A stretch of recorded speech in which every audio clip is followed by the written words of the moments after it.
Telling your face of the franchise superstar who's about to be a bazillion-dollar free agent, we might trade you. Bat flip. But then not trading him. That's a bold strategy. Let's see if it pays off for them. The trade deadline with Plaschke, Page, Gutierrez, Isola, and your host, Real Muto. It's Around the Horn, the show of competitive banter. Here's Tony Reali.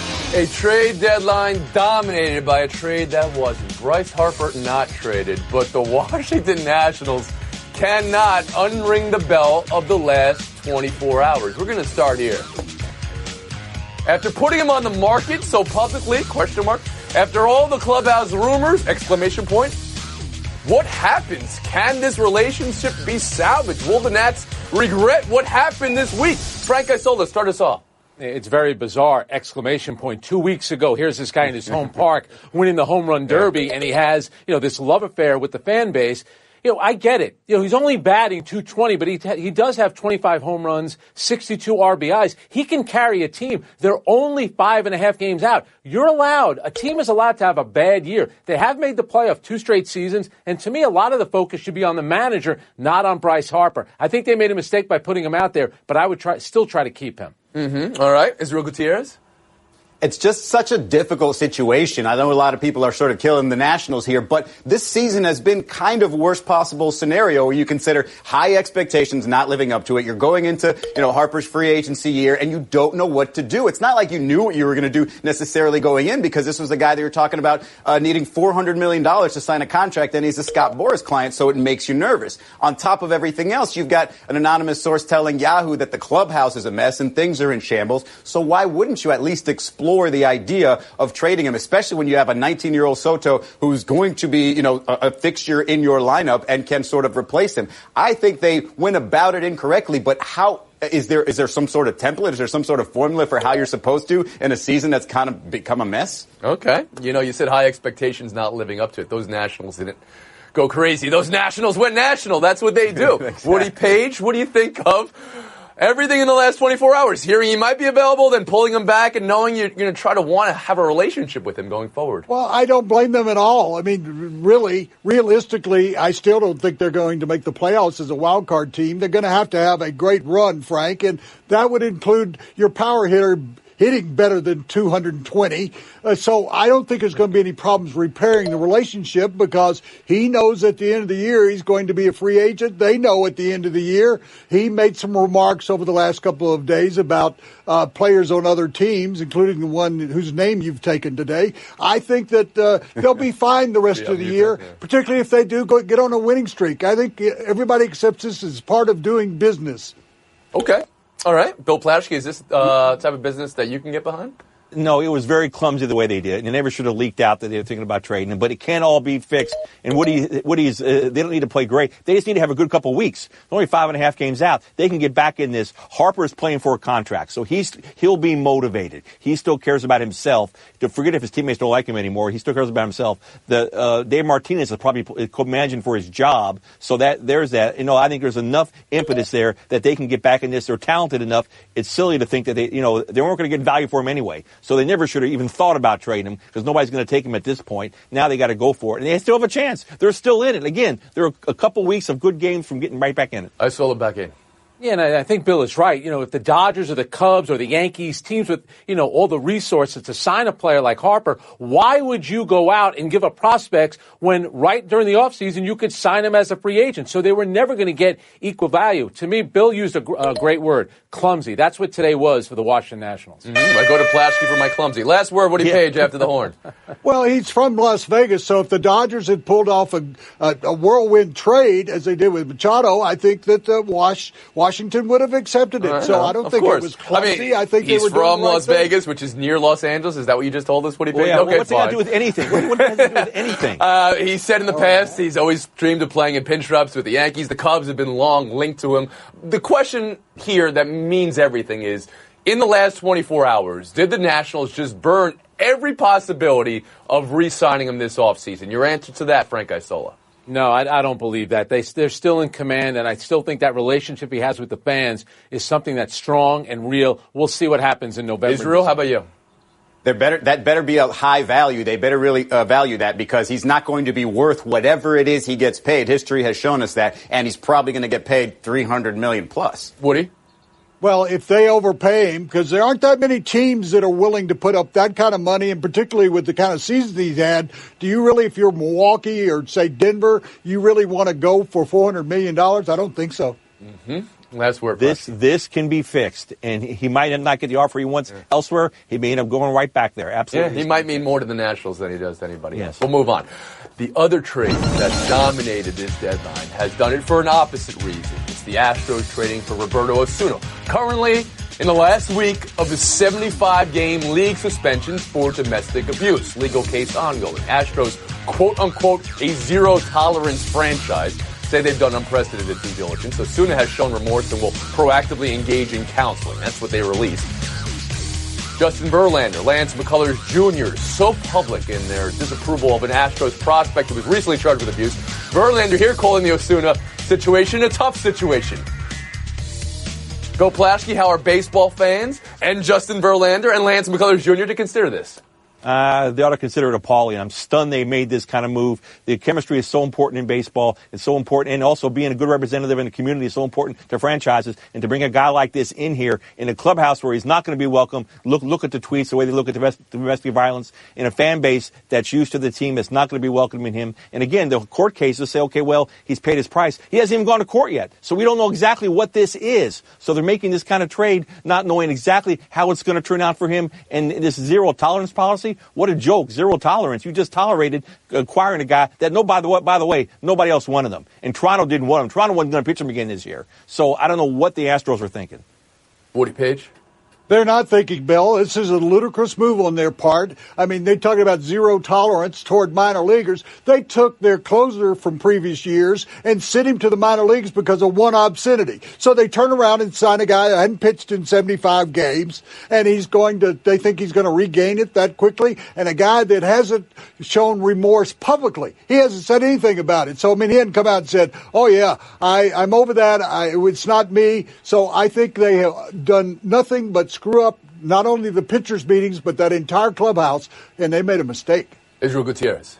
It's just such a head-scratcher why this team, or this organization in particular, would do this. Obviously, just coming off of a World Series, seemingly having good chemistry in that clubhouse, but having vocal people against, as we mentioned, the domestic violence issue in the past, and adding this when you don't really need it. You're just potentially throwing a volatile mix into this clubhouse. It doesn't really make much sense to me. And, you talk about zero-tolerance policy. It's zero tolerance as long as it doesn't happen in their uniform. Let's be honest with it.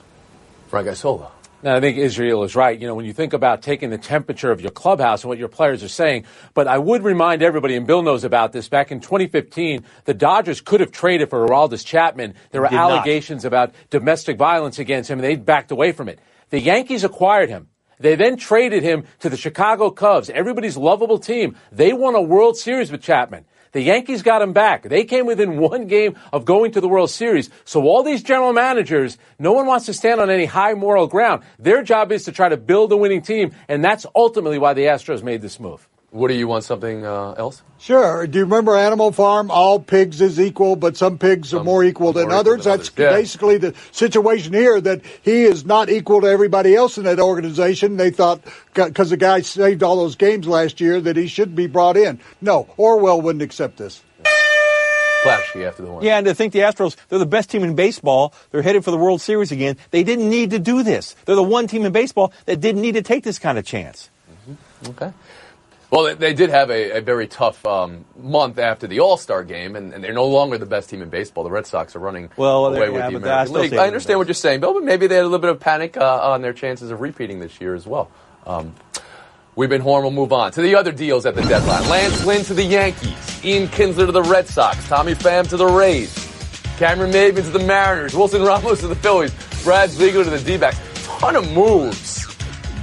And you can add Manny Machado deal from last week, or Zach Britton, or all of them, really. But what deals mean the most for the back half of the season? Israel, you want to start us off there?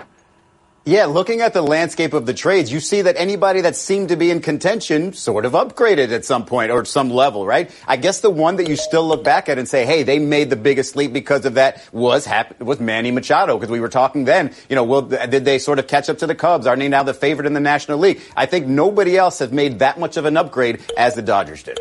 Frank Isola? Yeah, it's a Machado move for me. That's the biggest one. But I also look at what the Yankees have done, really helping their pitching staff, both in the bullpen, getting Lance Lynn, who in his last 12 starts is 6-4. His ERA is under 4 runs a game. And Cashman as well has a lot of money for to sign international players. So it seems like the Yankees, of course, they should be a playoff team this year, but they're also looking down the road to next year as well. Bill Plaschke? Machado's been incredible for the Dodgers, unbelievable. But October, this is about October. And October is all about relief pitching. It's about bullpens. And I think the Brad Hand deal for Cleveland, Ziegler going to the Diamondbacks, Britton going to the Yankees, these back-end relievers, these are guys we will see in October. We'll be talking about those trades more than any other Woody trade. Page. I want to go back to the name you brought up to begin with, Lance Lynn. And I'm going to talk to you about this, Frank. The guy has, as you said, his last 12 starts, he's returned to form that he had with the Cardinals when he won 11 games last year. He's pitched in 24 postseason games and been very successful both as a reliever and a starting pitcher. They've had problems getting guys past the 6th inning, and he is a guy that can stretch them out. I think he's going to be a big attribute there. And last time out, he played the Red Sox and kept them to 2 earned runs in 6 innings, so he's not afraid of Boston. Yeah, it seemed like a lot of the Yankees moves were looking at, who's pitched well against Boston recently? Lance Lynn, Jay Happ. Gutierrez after the horn. Yeah, I definitely like what the Yankees did. When you consider Aaron Judge being out, they sort of have their back covered now with that back end of that bullpen cover. They added some depth in the starters there. I definitely think that they've put themselves in probably the best position at the end of it to kind of take the AL pennant. Isola. Happ and Eovaldi both have wins in their first starts for the Yankees, Red Sox, respectively. They face each other on Saturday. Big series this last. Don't sleep on Ian Kinsler, a veteran for the Red Sox, makes a good team the only better. Nice. 2 Kinslers traded at the deadline. Wow. 2 points for Plaschke there at the horn. Taking a break, buy or sell on the other side. Around the Horn is brought to you by Applebee's all-you-can-eat riblets and chicken tenders, just $12.99. And Summer Sprite, unlimited freshness for a limited time. I just saved hundreds of dollars by switching to Geico. I should have done this years ago. Disclaimer. Traveling back in time is physically impossible unless you know how to build a functioning time machine. Then by all means, travel 25 years back in time, switch your car insurance to Geico. You could save a bunch of money. While you're there, please prevent your younger self from wearing that sleeveless tuxedo t-shirt, parachute pants, and glitter high tops to your senior prom. And at long last, rectify this horrible crime against nature. Geico is absolved of all liability if you destroy the fabric of time and space. Geico. 15 minutes could save you 15% or more. Buy or sell. I've definitely thought long and hard about the possibilities of line up alongside Ben and Embiid or line up aside, Harden and Chris. I like the challenge of being able to help a team get to some places that they haven't been in quite a while. Why should people not be skeptical of this roster? Because we just got guys who love to play basketball. Bill Plaschke, this is now your account. Buy or sell LeBron there? It is my account, and I'm buying that all day long. I love what he said. I love the fact that he loves the legacy. He loves the history. He loves the young guys. He understands the challenge, and he wants to take the Lakers to a place they haven't been to in a while. That would be, I'm assuming, an NBA championship, which is what is fully expected of him out here. I love the fact that he's embracing all that. Okay, I love it all. You love it. Of course you love it. What would it take for you not to love it right now, Bill Plaschke? Only if he said he really didn't care about winning and just coming out here for fun. But Woody he didn't say Page, that. buy or sell LeBron there? I love the fact that Bill is now driving that bandwagon. It didn't take long to get Bill to climb up on top of there. I don't love the fact that he didn't say the word championship at any point, but I think he's going to finish his career there. He looks like this is the final stop of trying to help a team develop into a title contender. Adriel Gutierrez? I'm selling it. What he should have said when Rachel asked that last question was, you shouldn't be skeptical of it because I'm on the roster. I make this team into a playoff team regardless of what people think. He's like adding 2 superstars. So whether he's delaying the championship talk to when it's more realistic, like next year or beyond, that's perfectly reasonable. But his answer should have been because of me. That's why you can't be skeptical of it. When Bill Plaschke said that LeBron loves young players, Andrew Wiggins fell off his couch. I mean, give me a break, Bill. He loves the Lakers young when players. When he was in Miami, when he was in Cleveland, he was on ready-made teams. He went to L.A. because he owns 2 homes there, and that's where they make movies, and there's nothing wrong with that. He's entitled to that. Don't make it seem like it was a basketball play. It's more about basketball. Do you think LeBron gets more out of the Michael Beasleys and the Lance Stephensons, Frank Isola? I mean, I think he can, but it's still the Western Conference. He didn't say, I thought about playing with Rajon Rondo and Brandon Marshall. He talked about that he wanted to play, Brandon Ingram, I mean. He talked about wanting to play with, Ben Simmons and Joel Embiid. Those are the guys he thought about because that's a basketball thing. Once you start mentioning people by name, you're going to be leaving somebody out. That's the one maybe misstep LeBron had there. We'll move on. Bill, do you want something real quick, please? Yes, I want to get on Frank about this. Frank, if it was only a lifestyle decision, why did he go to the Clippers? Why did he go to the Lakers then? I mean, because if you wanted to come to L.A., why did he go to the Clippers? Bill. Come on, it's the Lakers. It's a basket. It's every bit of basketball. L.A. versus New York, getting a mute. We're moving on. Buy or sell 2, DJ Jeffries, number 19 recruit in the country. He's decommitting from Kentucky. He's from Memphis. He played AAU for Penny Hardaway. That has a lot of people connecting dots. What does it mean to you, Woody?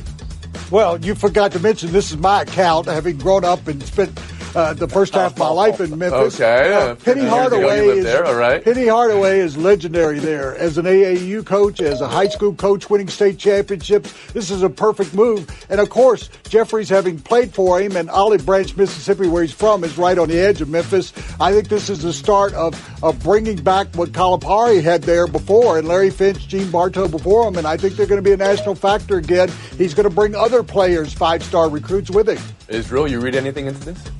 Yeah, John Calipari's lost 5-star recruits before, but he's never lost commitments who then decommitted to go somewhere else. So that just tells me it's got another serious contender right there in Memphis for all those 5-star recruits in the area. And Penny Hardaway can make that into a very, very interesting program.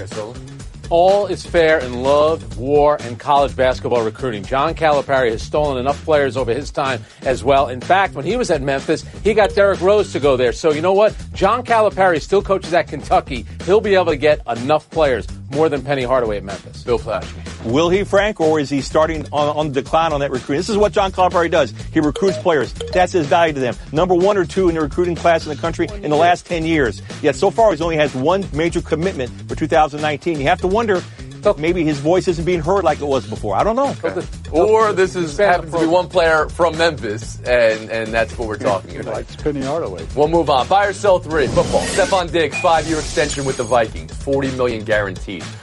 They've signed Kirk Cousins, Adam Thielen, Xavier Rhodes, Harrison Smith, Everton Griffin, Linval Joseph, Daniel Hunter, Stephon Diggs long-term. Buy or sell this for Diggs and buy or sell this for the Vikings, Israel?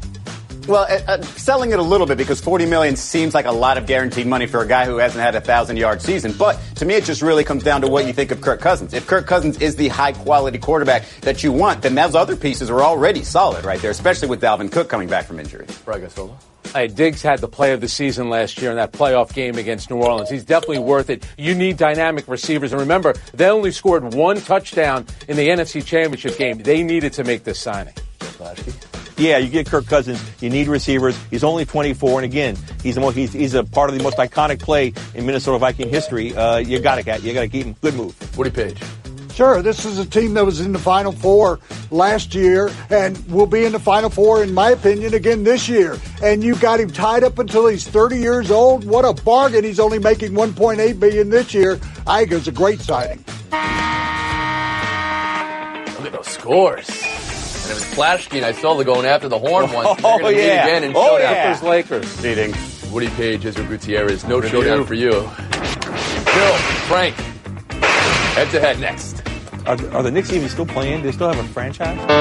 Around the Horn is brought to you by Burger King. Mix or match 2 of our favorite sandwiches for just $6. And Mile 22, starring Mark Wahlberg. In theaters August 17th.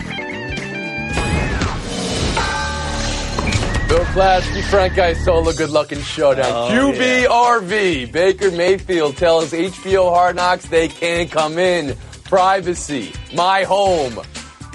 How do you rule, Bill Plaschke? This is fair because this is all set up. The last episode of Hard Knocks, I guarantee they will go into that. That'll be part of the drama, part of the sales job. Bill, can we leave anything to the imagination? Let people think what might be going on there with the new quarterback. They don't have Frank, to. Hard Knocks doesn't have access to everything. Come on, use your imagination, Bill. Come on. I trust Bill Plaschke, star of Ali, the movie Ali. If you're ever watching Ali, just keep your eyes peeled. You're going to see Bill Plaschke in it. He knows very the story briefly. He gets very knocked briefly, out? Oh, he does not get knocked out. Showdown 2, Jim Harbaugh told Matt Hayes of Bleacher Report he doesn't eat chicken because it's a nervous bird. Frank, how do you rule? I love the coach, but how dare he? Since his time at Michigan, he's played 2 schools with a bird in their nickname. South Carolina Gamecocks, Iowa Hawkeyes. He's lost both games. He's nervous around the bird. The stats. This is foul, literally foul. Get it? And because I love chicken, I've never met a nervous nugget in my life. They sit there. God, Woody Page is writing his material. Two of you guys. No points. And may God have mercy on our soul. We move on. Showdown 3, Carmelo Anthony asking around trying to get his hands on an Atlanta Hawks Carmelo Anthony jersey. Bill Plaschke, I ask yet again, how do you rule? Once again, trying to get a Hawks jersey is a foul move. He never played there. Okay. He didn't want to play there. You asked me, so you said fair or foul. You asked me. You said the question. It's a collector's item, and I'll tell you what would else be valuable. Getting a picture of Carmelo with Jeremy Lin, former teammates in New York, teammates in Atlanta for about maybe a week. This isn't about New York. And teammates with Frank Isola. You know what the Isola Hawks should do? They should charge Carmelo $25.8 million for the jersey and get their money back, recoup their losses. Take the FaceTime, Bill.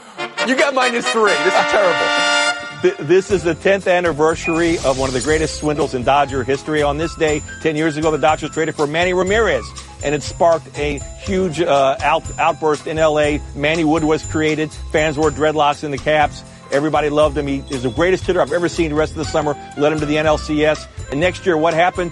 Got popped for steroids. 50-game suspension, ended his career in the showers in Philadelphia, walked off on his team in the 2009 LCS.